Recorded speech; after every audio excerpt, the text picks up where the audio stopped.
عورت کے حقوق کا بیان، عورت کے فضائل اور اس کی عظمت کو بیان کیا گیا ہے۔ اسلام نے مرد اور عورت کو ثواب اور اجر کے لحاظ سے، اللہ تبارک و تعالیٰ کے تقرب کے لحاظ سے، نبی پاک صلی اللہ علیہ وسلم کی غلامی کے لحاظ سے، ہر حوالے سے حقوق عطا فرمائے ہیں۔ قرآن مجید نے مرد اور عورت کے جو باہمی تعلق کو بیان کیا تو فرمایا کہ ہن لباس لکم وانتم لباس لہن، عورتیں تمہارا لباس ہیں اور تم ان کا لباس ہو۔ ایک کو دوسرے کے لیے لباس قرار دیا۔ یہ بات اپنی جگہ پہ حقیقت ہے کہ اسلام نے یہ کہا ہے کہ الرجال قوامون علی النساء، مرد عورتوں پر درجہ رکھتے ہیں، فضیلت رکھتے ہیں۔ اس کی وجہ یہ ہے کہ اسلام نے ذمہ داریاں ساری مرد کی لگائی ہیں۔ بعض جگہ پہ بعض لوگ یہ بات کرتے ہیں کہ خاتون کا جائیداد میں آدھا حصہ رکھا گیا ہے اور مرد کو پورا حصہ دیا گیا ہے۔ اس کی کیا وجہ ہے؟ تو اس کی وجہ بھائی یہ ہے کہ عورت کا حصہ اس لیے آدھا رکھا گیا ہے کہ اس کی ذمہ داری کوئی نہیں۔ عورت اگر مالدار بھی ہو، صاحب حیثیت بھی ہو، صاحب جائیداد بھی ہو، لاکھوں کروڑوں کا روپیہ رکھتی ہو، پھر بھی عورت کے سارے اخراجات اس کے خاوند کی ذمہ داری ہوتے ہیں۔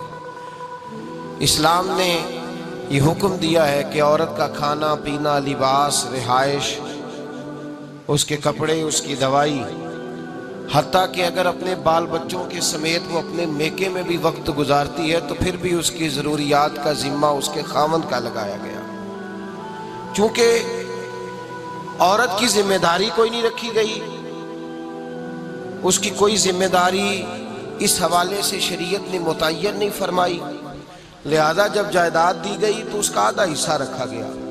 اگر اس تناظر میں دیکھیں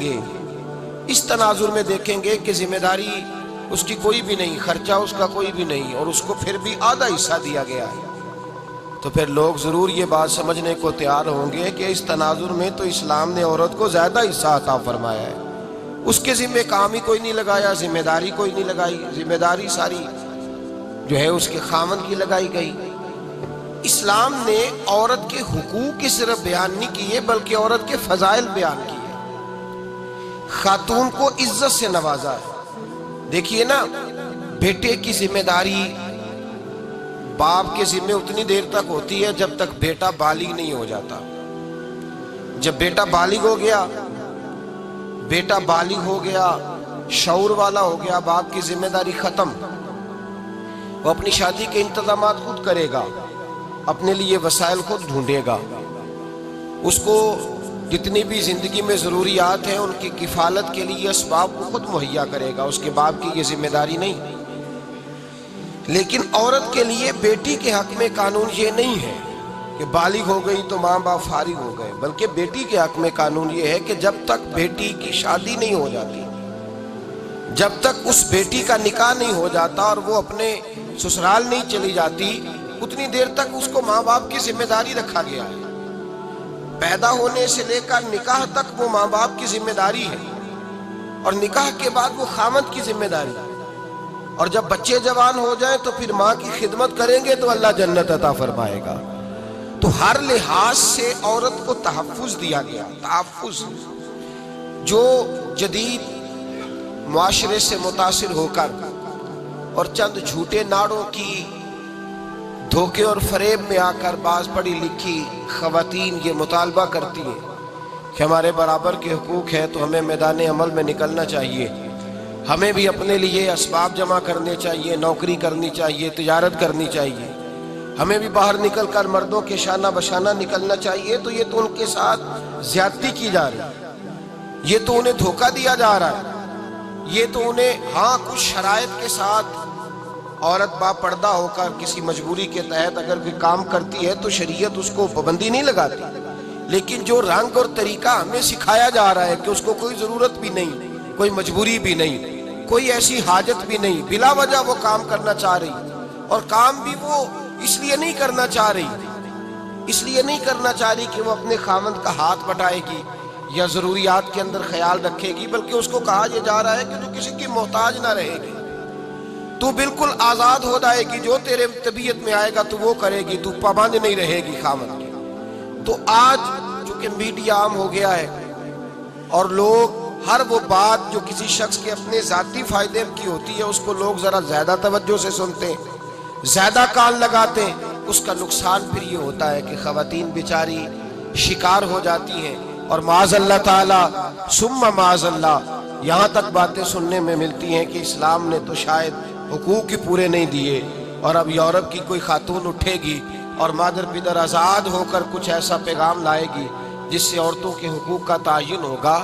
میرے بھائی، عورت کے جتنے حقوق ہو سکتے تھے، جتنے کو حقوق ہو سکتے، جتنی کہ اس کو ضرورت تھی، اس سے کہیں بڑھ کر میرے رسول نے عطا فرمائے، اس سے کہیں بڑھ کر نبی پاک نے عطا فرمائے، اور ایک حرف کی، ایک لفظ کی، ایک نقطے کی بھی مزید گنجائش نہیں رکھی رسول کریم صلی اللہ علیہ وسلم۔ دیکھیے نا، اور پھر کتنی تیزی سے حضور نے بدلا۔ آج تو کہتے ہیں بل اسمبلی میں جائے گا، وہاں وہ پاس ہوگا، وہاں پھر اس پر اگر اعتراضات ہوں گے تو وہ سنے جائیں گے، اس کے بعد اس کو لایا جائے گا تھانوں میں، پھر اس پر عمل درآمد کرایا جائے گا، کون جیتا ہے تیری زلف کے سر ہونے تک۔ عرب کے معاشرے کے اندر بچی زندہ درگور کی جاتی تھی، اس کا کوئی حق نہیں تھا، کوئی اس کو پوچھتا نہیں تھا۔ میرے نبی کریم علیہ الصلوۃ والسلام نے رنگ ہی بدل دیا، آتے رنگ ہی بدل دیا، انداز ہی بدل دیا۔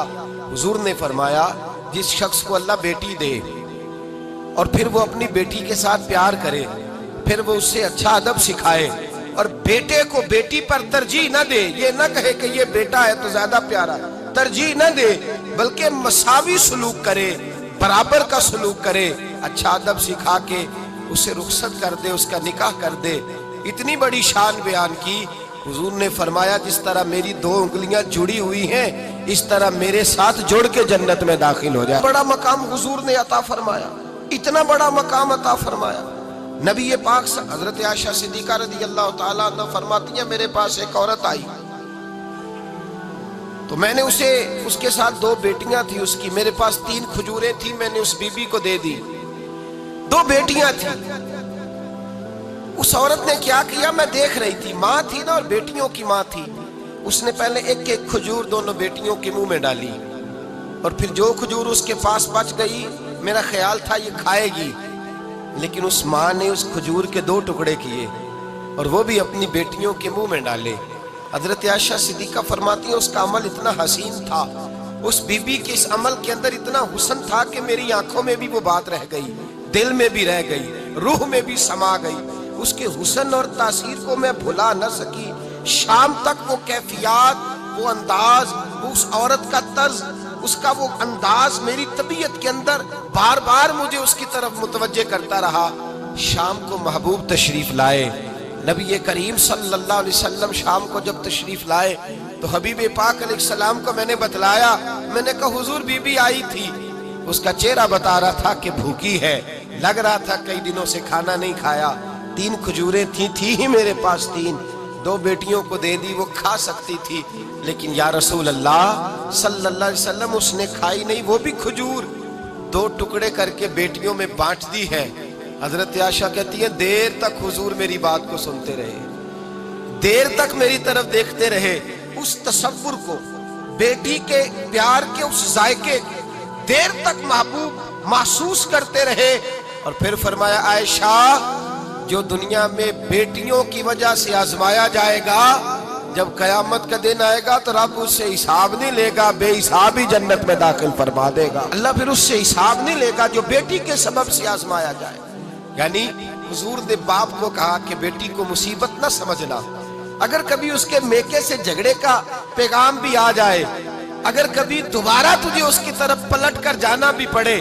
میرے نبی پاک صلی اللہ علیہ وسلم سے کسی صحابی نے کہا تھا یا رسول اللہ بہترین صدقہ کون سا ہے؟ حضور بہترین صدقہ کون سا ہے؟ وہ میرا مال جو اللہ کے راستے میں خیرات کروں تو رب مجھے زیادہ اجر عطا کرے، وہ کون سا ہے؟ تو میرے نبی پاک نے فرمایا اگر تیری بیٹی واپس لوٹ آئی، طلاق کی وجہ سے یا بیوہ ہو کر واپس آ گئی اور تجھے اس لوٹنے والی بیٹی پر کچھ خرچ کرنا پڑا، تو تیرے رسول کا وعدہ یہ ہے کہ اللہ تجھے اس روپے پر سب سے زیادہ اجر عطا فرمائے گا، اس پیسے پر اللہ تجھے سب سے زیادہ۔ انہیں بوجھ نہ جاننا، ان کی آزمائشوں پہ پریشان نہ ہونا۔ کر کبھی بیٹی کا پیغام آ جائے کہ اس کو پھر سے یہ تکلیف ہوئی ہے، باپ سمجھنے لگا تھا کہ میں تو فارغ ہو گیا، نکاح کر کے میں فارغ ہو، پھر اگر کبھی اسے پیغام آئے تو میرے مصطفیٰ کریم نے فرمایا وہ پریشان نہ ہو، وہ دکھی نہ ہو، بلکہ جو بیٹی کی وجہ سے آزمایا جائے گا اس سے تو حساب ہی نہیں لیا جائے گا، اللہ بغیر حساب ہی جنت عطا فرما دے گا۔ اتنا بڑا مقام، اتنی بڑی عظمت اور فضیلت اللہ کے رسول نے بیٹیوں کے ماں باپ کو عطا فرمائی۔ بیٹیوں کے ماں باپ اس چیز کو سمجھیں کہ وہ تو اعزاز حاصل کر رہے ہیں، ان کو تو اللہ تبارک و تعالیٰ نے فضیلت دی ہے بیٹی دے کر، ان کے لیے تو خدا نے رحمت کا سامان کیا ہے۔ آج بھی، ہاں آج بھی اس دور جدید میں، اس دور شعور میں آج بھی ایسا ہوتا ہے کہ جو مٹھائیاں بیٹوں کے پیدا ہونے پہ بٹتی ہیں وہ بیٹیوں کے پیدا ہونے پہ تقسیم نہیں ہوتی۔ آج بھی ہمارے زمانے میں بھی جو رنگ ماں باپ کا بیٹے کی ولادت پر ہوتا ہے وہ بیٹی کی ولادت پہ نہیں ہوتا۔ او خدا کے بندے، بیٹا تو نعمت ہوتا ہے، نعمت کا حساب لیا جائے گا، اور بیٹی تو رحمت ہوتی ہے۔ جب بیٹی پیدا ہوتی ہے تو سمجھ لے خدا نے تیری خطائیں بخش دی ہے، تیرے لیے رزق کے دروازے بھی کھول دیے ہیں، رحمت کے دروازے بھی کھول دیے ہیں، اس نے تو تیرے اوپر فضل کیا ہے۔ یہاں تو تجھے زیادہ مٹھائی بانٹنی چاہیے، یہاں تو تجھے زیادہ اعزاز کا خیال کرنا چاہیے، اور یہاں تو نے توجہ ہی نہیں کی۔ تو یاد رکھیے، بیٹی کو عظمت دی اسلام، فضیلت دی۔ ایک پہلو بیٹی کو اور بھی یاد رکھنا ہے کہ جہاں بیٹی کو فضیلت عطا فرمائی وہاں بیٹی کی ذمہ داری بھی لگائی، جہاں بیٹی کو فضیلت عطا کی وہاں بیٹی کی، میرے رسول پاک علیہ السلام نے فرمایا بیٹیوں گھروں میں ٹھہری رہو، خامند کی فرما برداری کرو، گویا اپنے ماں باپ کی عزت کا پاس اور لحاظ کرو۔ فرمایا گھروں کے اندر ٹھہری رہو، باہر نکلو گی تو شیطان تمہیں تاڑے گا، اپنے ماں باپ کا خیال کرو، اگر تم اس حال میں دنیا سے جاؤ گی تو رب تمہیں بے حساب ہی جنت عطا فرمائے گا۔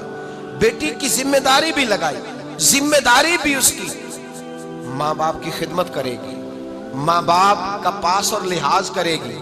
بھائیو، کائنات میں جو بیٹی سب سے زیادہ عزت والی ہے وہ میرے مصطفیٰ کی بیٹیاں ہیں۔ اللہ تعالیٰ نے محبوب کو 4 بیٹیاں عطا فرمائی۔ میرے اعلیٰ حضرت فرماتے ہیں میں ان کو صاحبزادیاں نہیں کہتا، میں تو انہیں نور زادیاں کہتا۔ نور زادیاں عطا فرمائی، تیری نسل پاک میں ہے بچہ بچہ نور کا، تو ہے نے نور تیرا سب گھرانہ نور۔ 4 نور زادیاں، سب سے چھوٹی حضرت فاطمہ۔ بیٹیوں توجہ کرنا، آج یوم وصال ہے سیدہ فاطمہ کا، کائنات کے سب سے عظیم گھر میں سب سے عظیم بیٹی پیدا ہوئی حضرت فاطمہ۔ 16 سال یا 18 سال یا کم و بیش مصطفیٰ کے گھر میں وقت گزارا۔ حضرت فاطمہ الزہرا ہر اس بات کی پابند تھیں جو پابندی نبی پاک نے عطا فرمائی ہے۔ کسی جگہ بھی بیٹیوں، کسی جگہ بھی حضرت فاطمہ الزہرا نبی پاک سے کوئی مطالبہ کرتی نظر نہیں آتی، کسی جگہ کوئی مطالبہ نہیں، کوئی مطالبہ نہیں، کسی جگہ کوئی ایسی بات نہیں جو باپ کے لیے، ماں کے لیے بوجھ کا سبب بنے۔ دیکھا کہ میرے والدین کس بات پہ راضی۔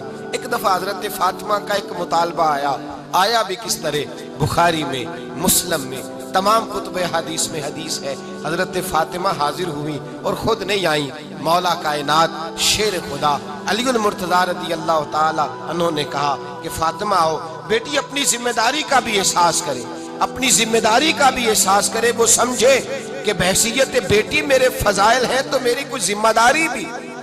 حضرت فاطمہ الزہرا تشریف لائیں حضرت علی کے کہنے پر۔ جناب علی کہنے لگے فاطمہ مجھ سے دیکھا نہیں جاتا، تو چکی بھی پیستی ہے، آٹا بھی گوندتی ہے، روٹیاں بھی پکاتی ہے، جھاڑو بھی دیتی ہے، اور امام حسن اور حسین کے درمیان پورے سال کا وقفہ نہیں تھا، 11 مہینے کا وقفہ تھا، 2 بچے بھی تقریباً ہم عمر ہیں، اتنی زیادہ تو مشقت کرتی ہے۔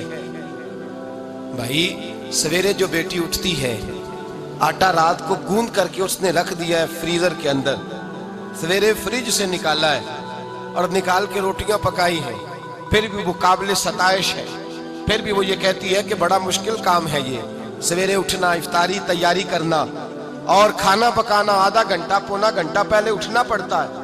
ذرا حضرت فاطمہ الزہرا رضی اللہ تعالیٰ عنہ کا معیار زندگی بھی ملاحظہ فرمائیے۔ شہزادی کونین، سب سے بڑی شہزادی، وہ کتنے بجے اٹھتی ہوگی جس بی بی نے آٹا بھی خود پیسنا ہے، گھر میں جھاڑو بھی دینا ہے، اور پھر عورتیں کہتی ہیں آٹا گوند کر کے فوراً روٹی نہیں پکائی جاتی، کچھ دیر رکھنا پڑتا ہے، پھر اس کو رکھنا ہے، پھر اس کو تیاری کرنا ہے، پھر حضرت مولا علی کو دینا ہے، پھر حسنین کریمین کو دینا ہے۔ حضرت عائشہ صدیقہ کہتی ہیں مولا علی نے کہا کہ فاطمہ تیری یہ مشقت دیکھی نہیں جاتی، چل نہ در رسول پہ چلیں، حضور سے خادم کا سوال کر لے، ایک ملازم مل جائے جو کام کاج میں تیرا ہاتھ بٹھائے۔ حضرت فاطمہ تشریف لائیں۔ بھائی میرا تو خیال یہ ہے کہ بیٹی اگر باپ سے آ کے مطالبہ کرے تو ہو سکتا ہے باپ شہر کے چوراہے میں کھڑا ہو جائے اور کہے کوئی مجھے خرید لے اور میں بیٹی کی خواہش پوری کر دوں۔ شاید ماں باپ بکنے کو تیار ہو جائے، شاید ماں باپ بکنے کو تیار ہو جائے، اتنا بڑا یہ کام ہوتا ہے۔ حضرت فاطمہ الزہرا تشریف لائیں اور جناب عائشہ کہتی ہیں ہاتھ کھول کے چھالے دکھائے، ہاتھوں میں پڑے ہوئے چھالے، یا رسول اللہ صلی اللہ علیہ وسلم چکی پیس کے چھالے پڑ گئے، ایک غلام مل جائے۔ میرے نبی پاک نے کیا فرمایا؟ فرمایا فاطمہ جا گھر جا کے 33 بار سبحان اللہ پڑھ، 33 بار الحمدللہ پڑھ، 34 بار اللہ اکبر پڑھ، اللہ تجھے غلام آزاد کرنے کا ثواب عطا فرمائے گا۔ اور فرمایا گویا چکی تو نہیں پیسنی ہے، آٹا تو نہیں گوندنا ہے، گھر میں جھاڑو تو نہیں ہی دینا ہے، اللہ کے فرائض، خامد کی ذمہ داری، دین کی نوکری، بچوں کی پرورش تیری ہی ذمہ داری۔ اب وہاں حضرت فاطمہ الزہرا کا جو جواب ہے وہ یہ نہیں ہے کہ ابا جی فلاں کے گھر کے اندر اتنے ملازم ہیں، فلاں نے اپنی بیٹی کو اتنا جہیز دے کے بھیجا ہے۔ حضرت فاطمہ بیٹی ہونے کی ذمہ داری کا احساس کرتی اور کیا فرماتی ہے؟ جب حضور نے فرمایا جاؤ یہ تسبیحات پڑھو تو حضرت فاطمہ کا جواب کیا ہے؟ عرض کرتی ہیں یا رسول اللہ میں خوش ہو گئی ہوں، میں خدا سے بھی راضی ہوں، محمد مصطفیٰ سے بھی راضی ہوں، خیر مل گئی ہے، مجھے اللہ تبارک و تعالیٰ کی طرف سے انعام سے نوازا گیا۔ بیٹی ذمہ داری کا بھی احساس کرے، وہ افکار، نظریات، باپ کی عزت، اس کا پاس، اس کا لحاظ بھی کرے۔ یہ یاد رکھے بیٹی جب تک اپنے ماں باپ کے افکار کا، عزت کا، اقوال کا خیال رکھے گی اور ان کی پہنچ کے مطابق چلے گی، گویا اس نے ذمہ داری کا احساس۔ بیٹی خدمت کرنے کی کوشش کرے، بالخصوص اپنی والدہ کے حوالے سے، بالخصوص والد کے حوالے سے وہ احساسات پیدا کرے، اسے جتنا بھی موقع میسر آئے، جتنی بھی اسے اللہ تبارک و تعالیٰ توفیق دے، وہ اپنے ماں باپ کی خدمت کرے۔ حضرت اسماء بنت ابی بکر صدیق رضی اللہ تعالیٰ عنہ جناب صدیق اکبر کی صاحبزادی ہیں، وہ فرماتی ہیں میری والدہ مشرکہ تھی، کلمہ نہیں پڑھتی تھی، مجھے ملنا چاہتی تھی، لیکن میرے لیے ذمہ داری یہ تھی کہ پہلے رسول پاک سے پوچھوں، میرے نبی پاک صلی اللہ علیہ وسلم اجازت دیں گے تو ملاقات کروں گا۔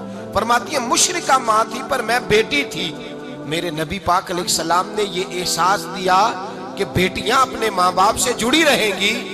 میں نے عرض کی حضور میری اماں مشرکہ ہے، کلمہ توحید نہیں پڑھتی، آپ کو نہیں مانتی، اللہ تبارک و تعالیٰ کی توحید کا معاذ اللہ اقرار نہیں کرتی، مجھ سے ملنا چاہتی ہے، میری ذمہ داری کیا ہے؟ رسول پاک علیہ السلام نے فرمایا خدا کو اور مجھے معاذ اللہ نہیں مانتی تو اللہ رسول پوچھ لیں گے تیری تو ماں ہے نا، تیری تو ماں ہے نا، تیری تو ماں ہے تو اس نے سلوک کر۔ تو بھائی بیٹی کے لیے پیغام محبت دیا نبی پاک نے کہ بیٹی ذمہ داری کا احساس کرے کہ اپنے ماں باپ کا خیال کرے۔ دوسرا درجہ شریعت اسلامیہ کے اندر اسلام نے دیا ہے اور وہ دیا ہے اسلام نے بیوی کا درجہ۔ میرے رسول کریم علیہ السلام نے عورت کے بارے میں خامد کو جو نصیحت فرمائی وہ انفرادی ہے، وہ منفرد ہے۔ نبی پاک علیہ السلام نے عورت کا عذر بیان کیا۔ لوگ اس پہلو کو سمجھتے نہیں کہ ان لفظوں کا حسن کتنا ہے۔ آپ کسی شخص کے بارے میں جا کے جب سفارش کرتے ہیں نا کہ یار اس کے اندر مجبوری ہے، یہ جان بوجھ کے نہیں کر رہا، ذرا اس نقطے کو سمجھیے گا۔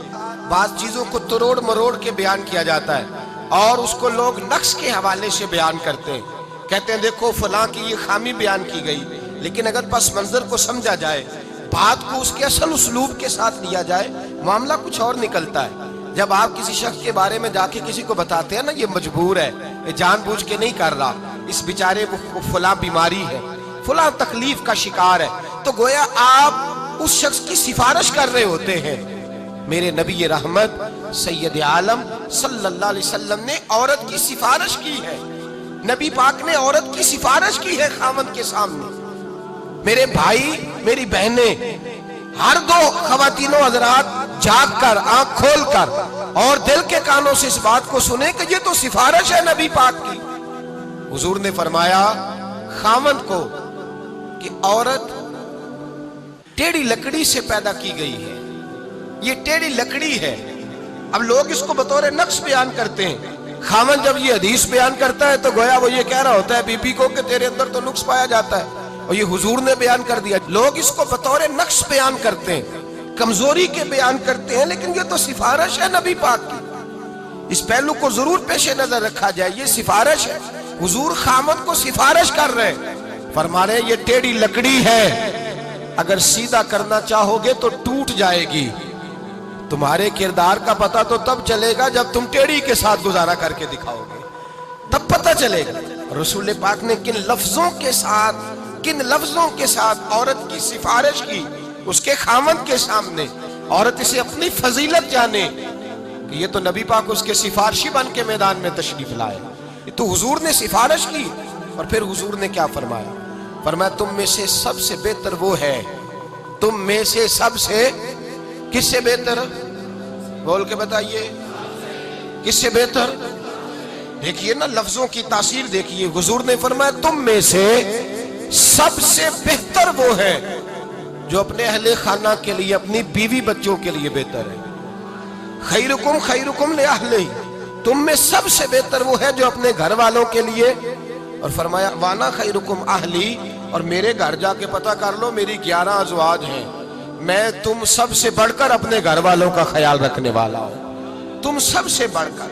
یہ فضیلت دی نبی پاک نے۔ عورت اپنی مجبوری کے لحاظ سے، ناقص العقل ہونے کے لحاظ سے کمزور ہوتی ہے، اللہ کے حبیب علیہ السلام نے اس کی فضیلت بیان کر دی، سفارش کر دی، اس کے فضائل بیان کی، اور ساتھ ساری ذمہ داریاں خاوند کے ذمہ لگا دی، نان و نفقہ، رہائش، کپڑا، خوراک، بیماری میں خیال رکھنا، ہر چیز کا ذمہ خاوند کا لگا دیا، عورت کی ذمہ داریاں بڑی کم رکھی گئیں۔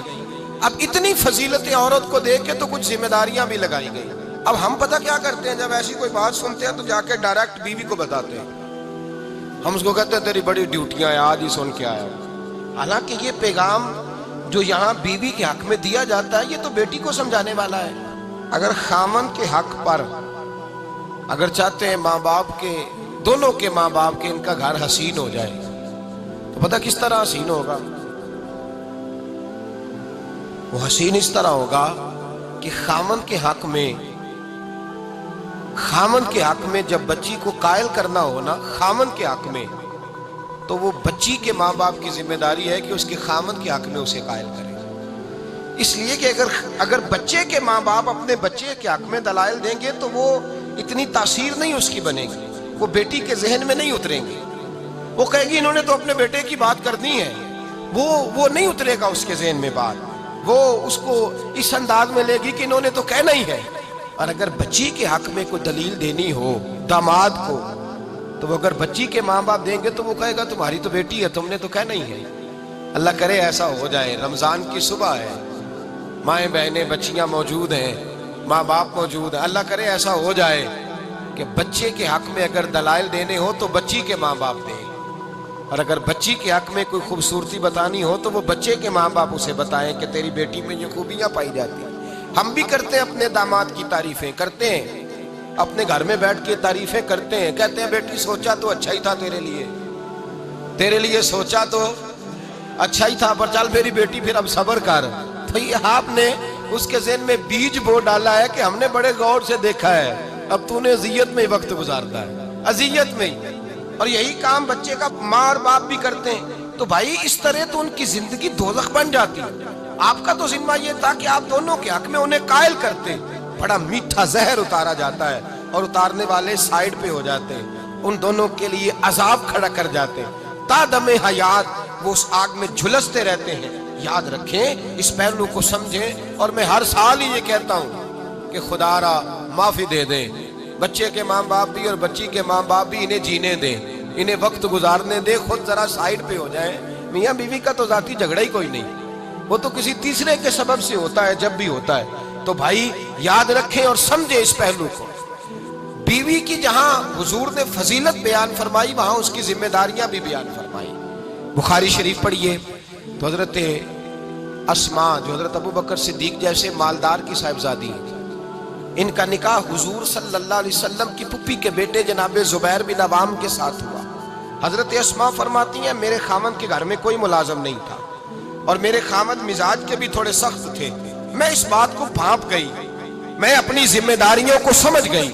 مجھے احساس ہو گیا میں نے وقت کیسے گزارنا ہے. آپ فرماتی ہیں انہوں نے گھوڑا رکھا ہوا تھا، اس کے لیے چارہ بھی میں لے کے آتی تھی.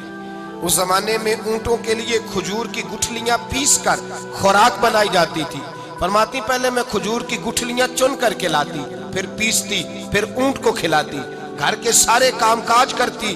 فرماتی ہے میں تھک جاتی، بڑی پریشان ہوتی، لیکن میری زبان پر کبھی اپنے خامند کا شکوہ نہیں آتا تھا، شکایت نہیں کرتی تھی. میں ذمہ داری جانتی تھی کہ جس حال میں، جس پوزیشن میں میرا خامند ہے میں نے اسی طرح اس گھر میں رہنا ہے. اگرچہ حضرت ابو بکر صدیق رضی اللہ تعالیٰ عنہ جیسے مالدار والد کے گھر سے میں آئی تھی، لیکن میں اپنی زندگی کے مزاج کو سمجھ گئی کہ میں نے اس طرح وقت گزارنا ہے جس طرح میرے خامند کے گھر کے اندر ماحول ہے. میرے حبیب پاک علیہ الصلوۃ والسلام ایک دن میرے پاس سے گزرے تو حضرت اسماء فرماتی ہیں میں چارہ اٹھائے کھیتوں سے آ رہی تھی. نبی پاک فرماتی ہیں حضور سید عالم صلی اللہ علیہ وسلم گزرے تو حضور نے اپنے اونٹ کو بٹھایا اور فرمایا اسماء اونٹ پر بیٹھ جاؤ، تمہارے پاس چارہ ہے، وزن ہے، تکلیف میں ہو میں تمہیں گھر چھوڑ دیتا ہوں. حضرت اسماء رضی اللہ تعالیٰ عنہا ہاتھ باندھ کے عرض کرنے لگی یا رسول اللہ آپ کا حکم میرے سر آنکھوں پر. حضور سر آنکھوں پر حکم، لیکن میرا خامند بڑی غیرت والا ہے. یا رسول اللہ صلی اللہ علیہ وسلم بڑی غیرت خوددار شخصیت ہے، وہ اپنی تھوڑی سی زندگی میں خوش رہنے کے عادی ہیں. اگر آپ مجھے اجازت دیں تو میں اس طرح وقت نہ گزاروں جس طرح میرے خامند کی رضا ہے. جیڑیاں خسماں دی وچ رضا وسن پاگ جاگ جاندے او نہ گولیاں دے.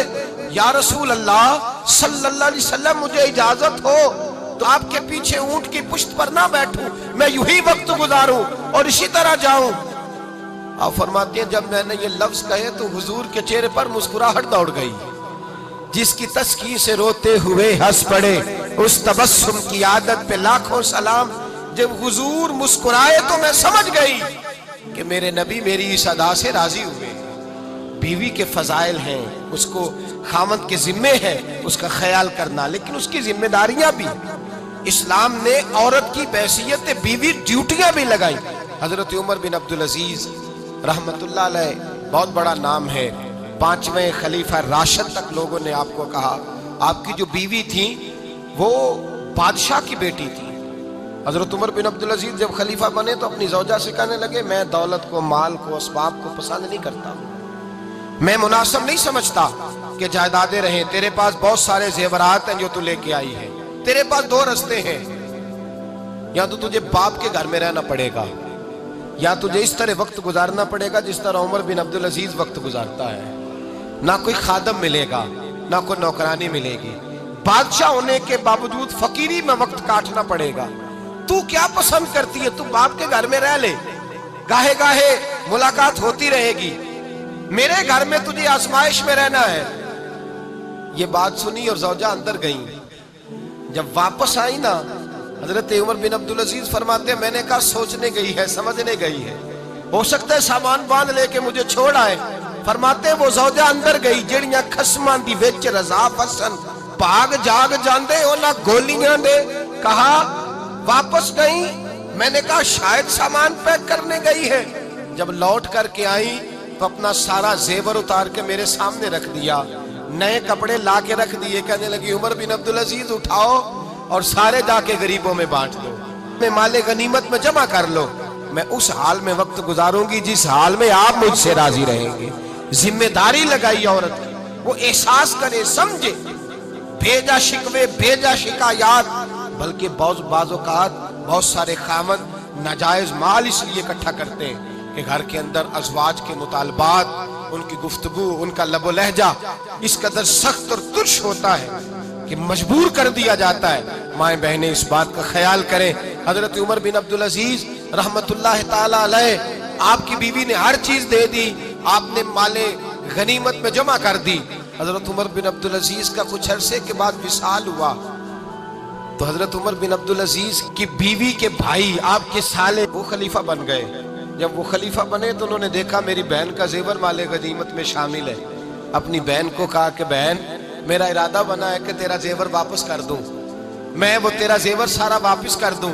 عمر بن عبدالعزیز کی جو تیرے اوپر پابندیاں تھی وہ اٹھ گئی ہیں، اب تیرا بھائی ہے، ہر چیز کی سہولت ملے گی، آسانی ملے گی۔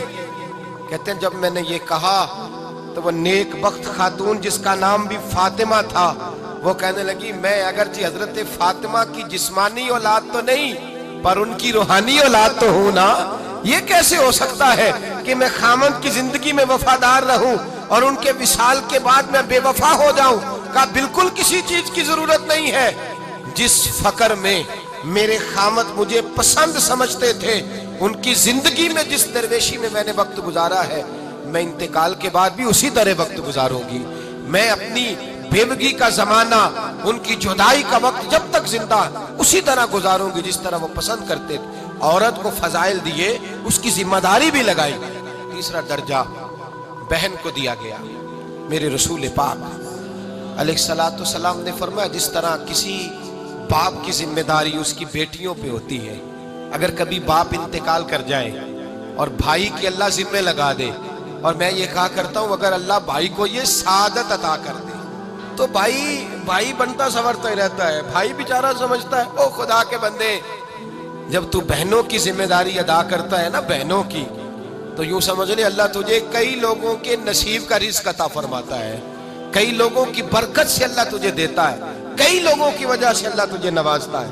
جب تو یہ والا احساس پیدا کرتا ہے، میرے مصطفیٰ کریم صلی اللہ علیہ وسلم نے فرمایا کہ جس کے ذمہ 2 بہنیں آئیں، 3 بہنیں آئیں، ایک صحابی نے کہا یا رسول اللہ اگر ایک بہن آ جائے تو بھائی کے ذمہ ایک بہن آ جائے، میرے نبی پاک نے فرمایا اس کی پرورش کرے، اچھا ادب سکھائے، پرورش کرے، تعلیم دے اور نکاح کر کے اسے رخصت کر دے، جس طرح میری 2 انگلیاں جڑی ہوئی ہے میرے ساتھ جڑ کے جنت میں داخل ہو جائے گا۔ تو یہ فضیلت اور عظمت دیکھیے نا، خود محبوب نے عمل کر کے دکھایا۔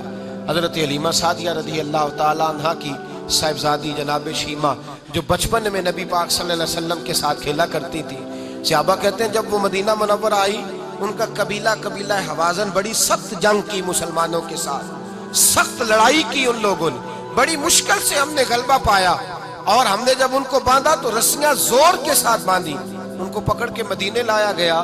تو حضرت ابو ہریرہ کہتے ہیں سادہ سا بی بی کا لباس، پرانے سے کپڑے، کہنے لگی مجھے لے چلو میں تمہارے نبی کی بہن لگتی ہوں۔ اب فرماتے ہیں ہم نے کہا کیسی باتیں کرتی ہے، جب حضور کے سامنے کھڑا کیا گیا نا، فرماتے ہیں نبی پاک ممبر سے اتنی تیزی کے ساتھ اٹھے کہ حضور کی چادر ممبر پہ رہ گئی، اور نبی پاک صلی اللہ علیہ وسلم گھر لے گئے، اور حضور سید عالم بلند آواز سے پکارتے فاطمہ کو بلاؤ میری بہن آئی ہے، عائشہ کو جلدی آئے، میمونہ، حفصہ، ام سلمہ، سودا سب کٹھی ہو جائے میری ہمشیرہ آئی ہے۔ پھر نبی پاک علیہ السلام نے بہت سا سامان تحفے کے طور پر دیا، اور پھر حضور نے کیا خوبصورت لفظ ارشاد فرمائے، وہ مدینہ جہاں جانے کو فرشتے بھی ترستے ہیں، میرے حبیب نے فرمایا میری بہن تو یہاں آئی ہے، اگر تو پسند کرے تو میں مدینے میں تیرے لیے مکان نہ بنا دوں، یہیں رہائش نہ کرا دوں تیری۔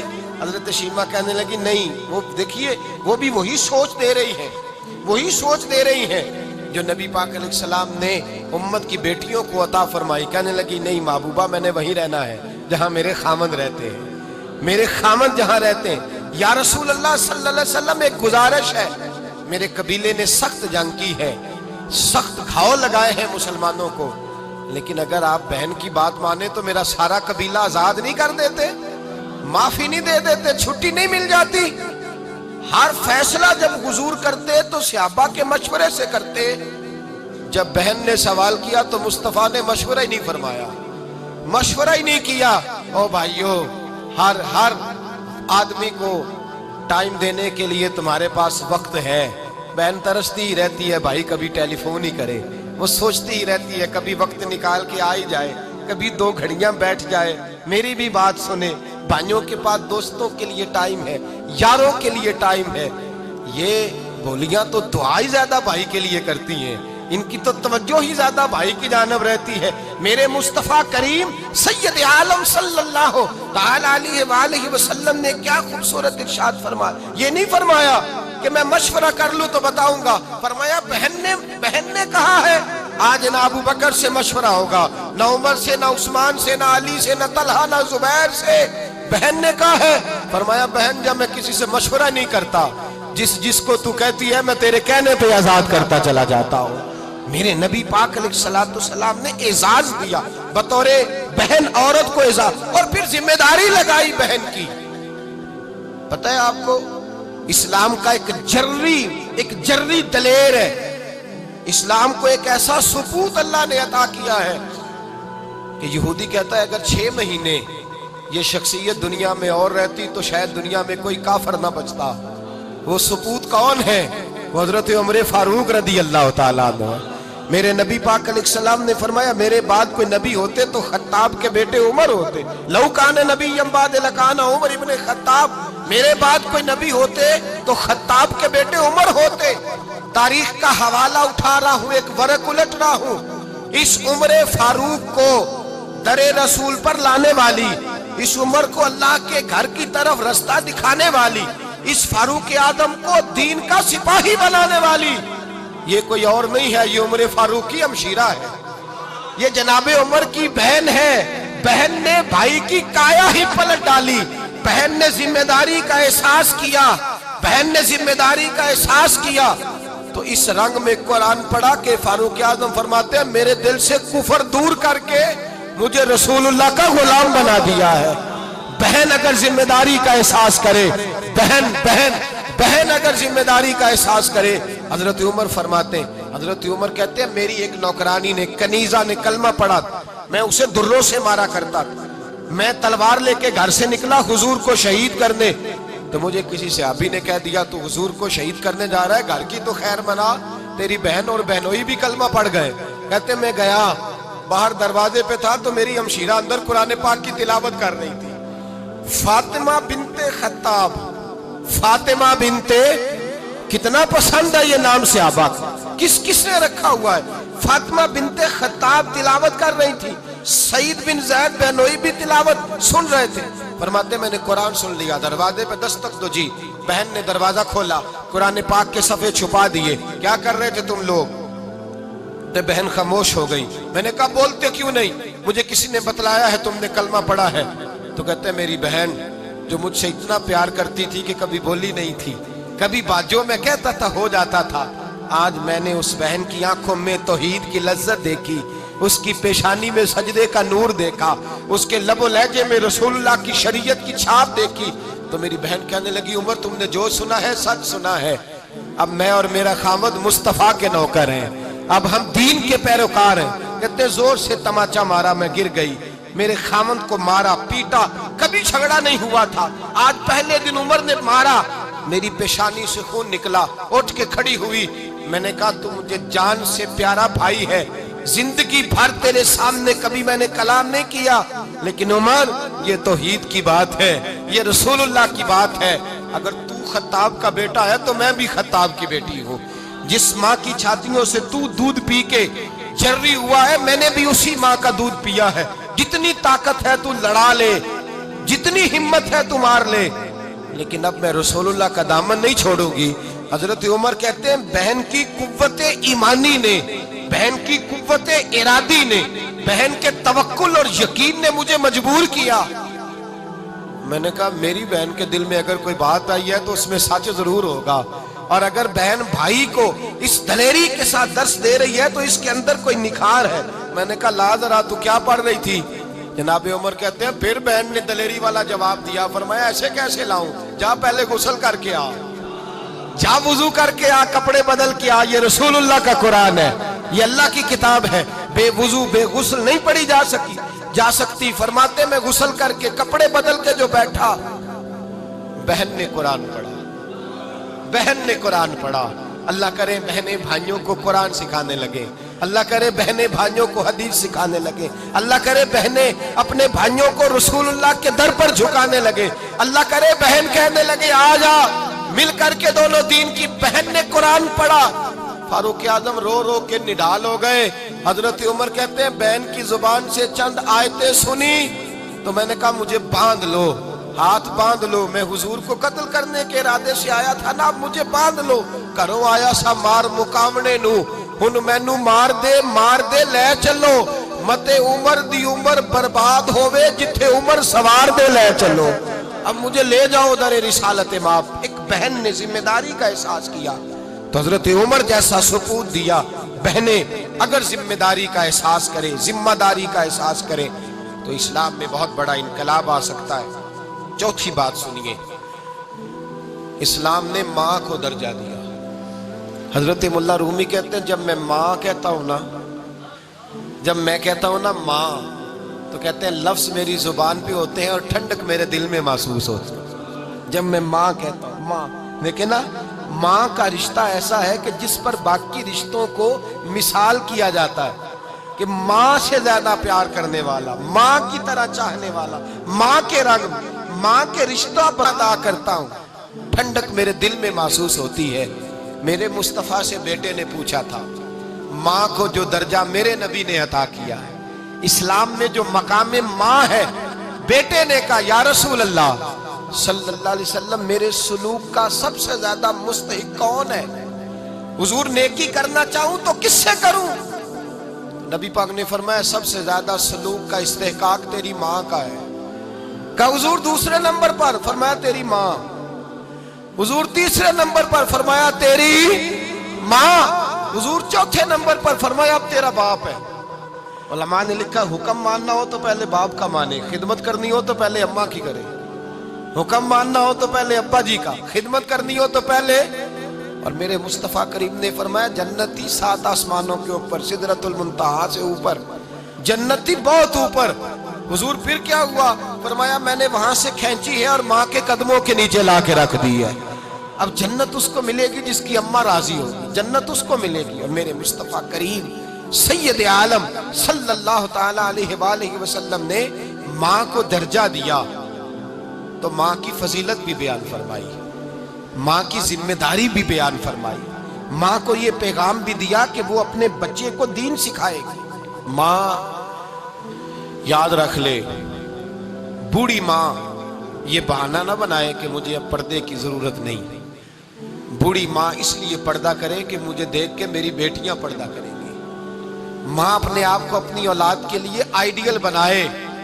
اگر غوث اعظم کی ماں کہتی ہے سچ بولو تو غوث اعظم سچ کی برکت سے کئی درجن ڈاکوؤں کو توبہ کرا دیتے ہیں۔ اگر حضرت جناب سیدنا خواجہ قطب الدین بختیار کاکی کی اماں 15 سپاروں کی حافظ ہے تو 4 سال کی عمر میں مدرسہ جاتے ہیں تو 15 سپارے قرآن پاک سنا دیتے ہیں۔ اگر ماں خواجہ نظام الدین محبوب الہی کی ہے تو پھر بھائی ماں انقلاب برپا کر دیتی ہے اور خواجہ صاحب کو کہتی ہے بیٹا یاد رکھنا ہر شے بھول جائے، اللہ کا ذکر تیری زبان سے ہٹنا نہیں چاہیے، تو وہ کہتے ہیں ہر چیز مٹ جاتی تھی، خدا کا ذکر جاری رہتا تھا۔ امام مالک کی اماں نے امامہ باندھا امام صاحب کے سر پہ۔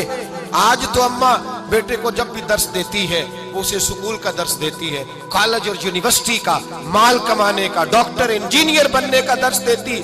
امام مالک فرماتے ہیں میری اماں نے جب درس دیا تو مجھے رسول اللہ کی غلامی کا درس دیا۔ کہنے لگے جاؤ امام ربیعہ کے پاس جا کے درس سیکھو، حدیث سیکھو، امام ربیعہ کے پاس جا کے پڑھو۔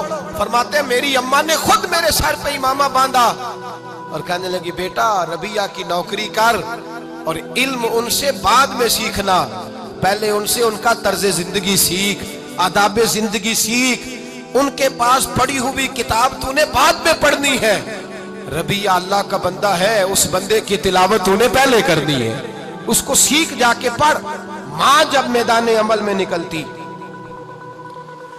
ماں حضرت اسماء بنت ابی بکر صدیق، یہ والدہ ہیں حضرت عبداللہ بن زبیر کی۔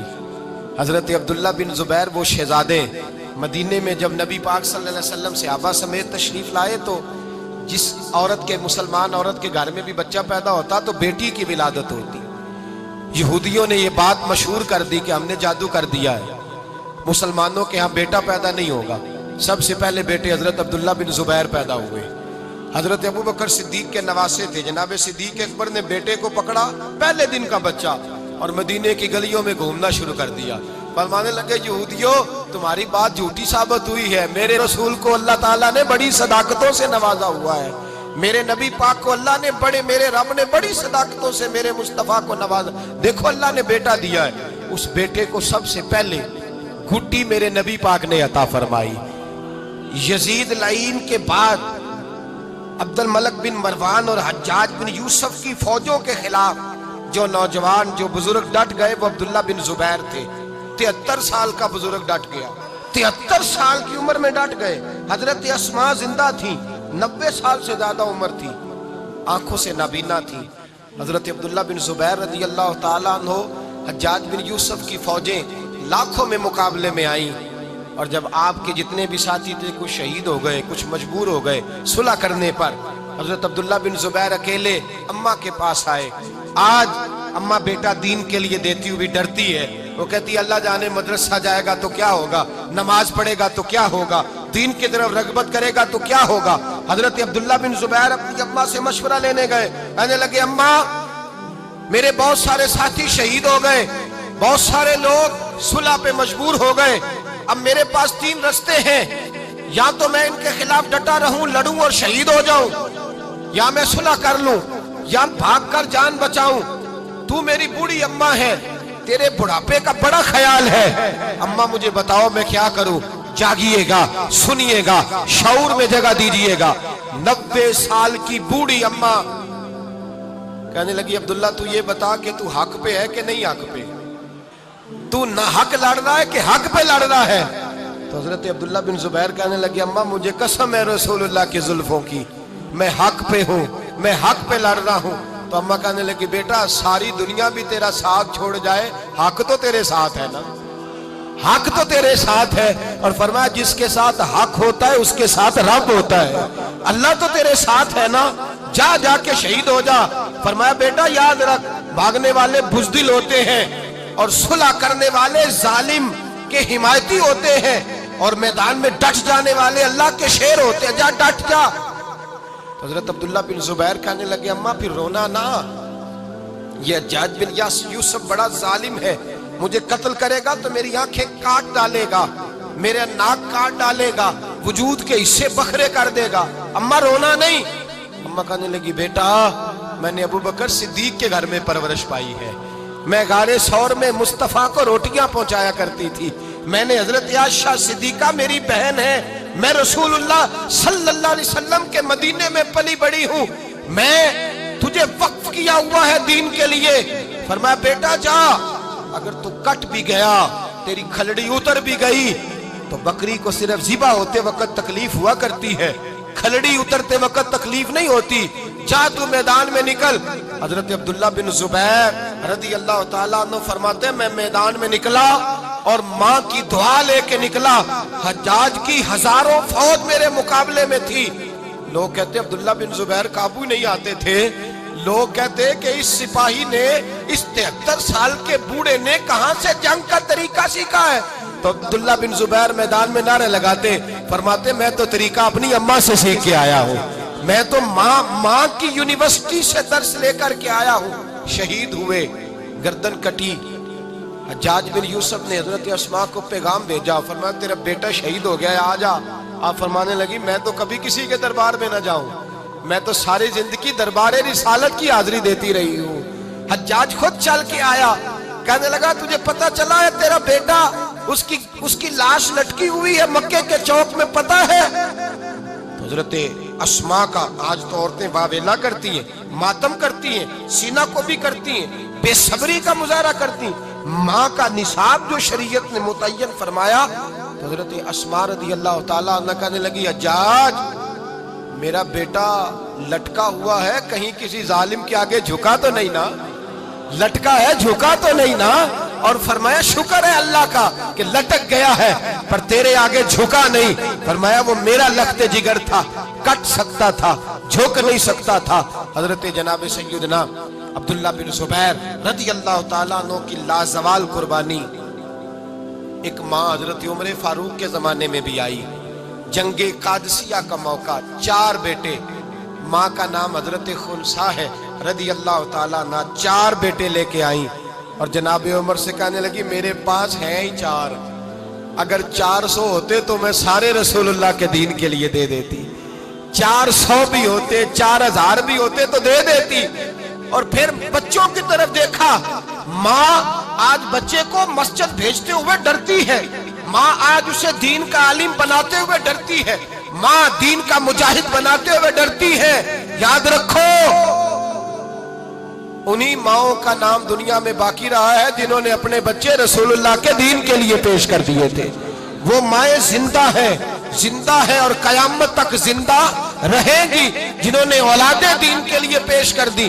حضرت خنسا 4 بچے لے کے آئی، جناب عمر سے کہا یہ میرے لخت جگر ہے، 4 ہے، 4000 4 لاکھ بھی ہوتے تو میں دے دیتی۔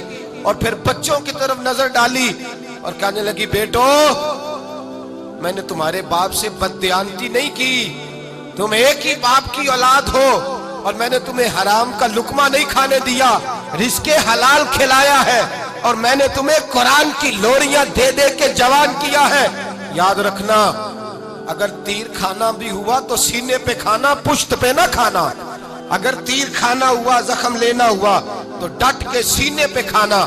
اس لیے کہ میں امت کی ماؤں کو درس دینا چاہتی ہوں کہ بیٹا اسی کا کام آتا ہے جس کا بیٹا رسول اللہ کے دین کے کام آ جاتا ہے، وہی ماں امر ہوتی ہے جس کی اولاد مصطفیٰ کے دین کی ڈیوٹی کرتی ہے۔ کا سینے پہ مار کھانا۔ 4 بیٹے شہید ہو گئے، 4 بیٹے۔ حضرت عمر فاروق فرمایا کرتے تھے میں اگر زندگی میں کسی سے متاثر ہوا تو اس ماں سے متاثر ہوا ہوں۔